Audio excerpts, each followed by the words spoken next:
They're coming! Not aliens, the exact opposite actually, the government. We're super close to the FBI's introduction to Amphibia Season 3, and nearly every episode in the season thus far has been setting them up, without you realizing. We're gonna dig into that today. But first, a word from our sponsor. Today I've got a pretty awesome game to share with y'all. I started playing Hero Wars. Hero Wars is an online role-playing action game with a variety of PvP and PvE modes. Here I can fight against powerful bosses and experience a rich story. This campaign style is great. It feels like a classic fantasy game. While completing missions, I can collect loot and upgrade my champions. This game has more than 50 unique heroes. Each one has unique abilities. Combine and assemble different teams to battle in the arena or traverse the endless tower. But the main party happens online. You can create guilds, fight with other players, and constantly rise in rank. Join the game now and get a super chest with a secret hero, as well as 62 emeralds and 30,000 gold. Hero Wars is available on mobile devices and also runs in a web browser. Scan this QR code or download the game from the link in the description. I'll see you in-game. When finishing the Season 2 finale of Amphibia for the very first time, you're probably left wondering, how can the show maintain its level of insanity on another planet, let alone little old Earth? Only to be immediately floored by the Season 3 theme song, showing that the stakes are only getting higher, and we're only getting started with the mayhem. Aside from the slew of killer robots and anime transformations, a detail that caught a lot of viewers by surprise was the apparent inclusion of government forces, chasing Anne and the Plantars down the road, masquerading as an ice cream truck, and later featured in the group shot of human allies, with two prominent agents. One looking just like RuPaul, later revealed to be voiced by him, and the other looking like the fan-favorite nerdy ally from every other video game. The Season 3 trailer would then clarify these forces as the FBI, although for all we know, that itself could be a cover for something more akin to Men in Black. And while we still have Episode 5 coming up, Episode 6 is right around the corner, which will serve as the proper introduction to the FBI. The first segment, titled Mr. X, has the following synopsis. Anne takes the Plantars to the movies, while the Boonchoys try to stop a government agent from finding them. Shit's getting real. However, what would inspire these FBI agents to pursue Anne the Plantars? Why now? This is where my earlier statement of the season silently setting them up all along comes into play. We now know that Earth and Amphibia have interacted at least 2 other times prior to the start of the series. Once in the Age of Vikings, where the pink frog resembling Sprig arrived through a portal for the sole purpose of pawning off the Calamity Box. And again in the 1980s, as the Skipmen somehow wound up in Amphibia. I'd wager that the FBI has been tracking proof of Amphibia's existence for decades, potentially noticing that people have been going back and forth numerous times. Maybe they're keeping tabs on energy signatures from any portals that pop up, among other unusual activity, like maybe flying robots, or I don't know, 3 girls vanishing in thin air for 5 months, might be worth making a note of. That being said, Anne and the Plantars have not been playing it cool on Earth. They've been blowing their own cover a lot, yet it's felt a bit easy for them.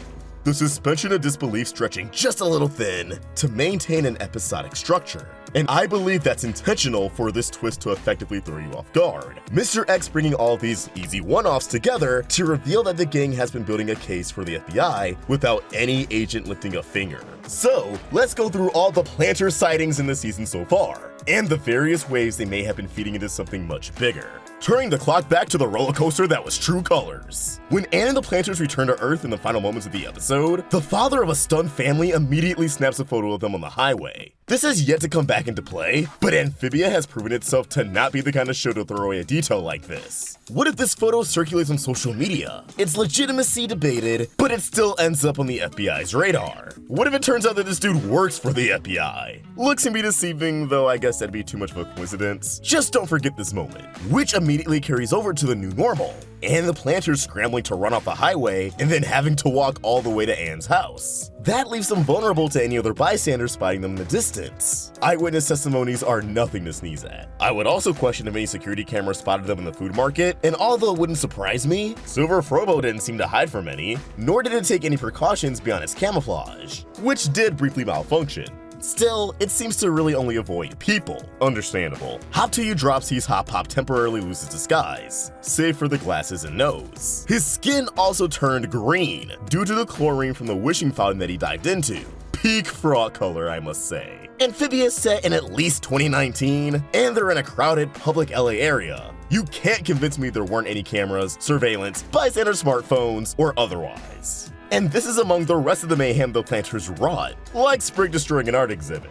Honestly, I can't tell the difference. Ooh, hey, bada bing! This outing will certainly come back up in the future. Adventures in Cat Sitting features Hop Pop's fake nose being called out after someone observes him up close and personal, which highlights how flimsy his disguise actually is. On top of that, the Plantars are once again spotted outside of their disguises, leaving them vulnerable to be documented. Fight at the museum probably provides the most alarming amount of evidence to the FBI. Although Sprig took out all the security cameras before the heist, we saw that Silver Frobo was able to identify the gang's location based off the split second Sprig was captured on camera, which has me thinking it's not impossible for these tapes to be recovered by the FBI, cutting off at the exact moment Sprig wrecked them. Silver Frobo and the Plantars were also caught red-handed by Dr. Jan and the security guards. Despite Dr. Jan covering for them, there's no guarantee that the guards have completely bought the story or intend on keeping a vow of silence. Silver Frobo's escape tactics also aren't doing them any favors, as the robot soars directly into the sky at high speeds. To me, his flight into the night sky would be no different than a UFO sighting. Silver Frobo may be detected as an unidentified flying object. I totally can see the robot serving as the catalyst to all of this. If its sightings are detected by the FBI, they can trace it back to both the market and museum,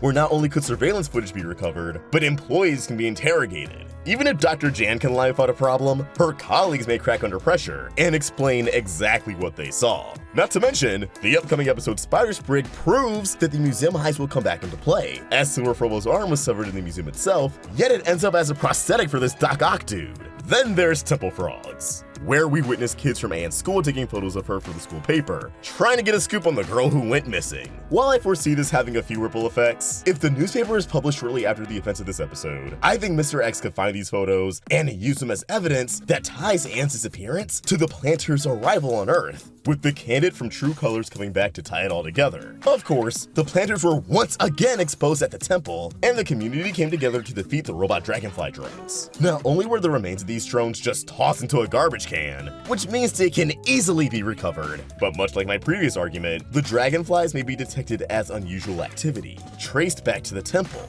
And if an investigation is launched, someone may crack, or other compelling evidence may be found. And I have my predictions for this week's set of episodes. I suspect in Fixing Frobo, Holly's attempts at resurrecting her robot friend may see an energy surge that the FBI can pick up on. As for anne-sterminator, this is the big episode before Mr. X. Silver Frobo will be chasing the family throughout the city as seen in the trailer, which is something I think bystanders will not ignore. We know by the end, Anne will tap into her calamity powers, likely destroying Silver Frobo once and for all, and will unleash a massive concentration of blue energy that can be visible from a great distance. Once again, this should be detected by the FBI as unusual activity. Either way, I'm confident various elements of this episode will act as the last straw that finally forces the FBI to intervene. However, are they really enemies? Or will they quickly become allies, given their inclusion in the humans group shot? If Anne informs them of the invasion and makes a great case for the Plantars, we may have some dope secret agents join the battle against Andrias, defending Earth in the final showdown.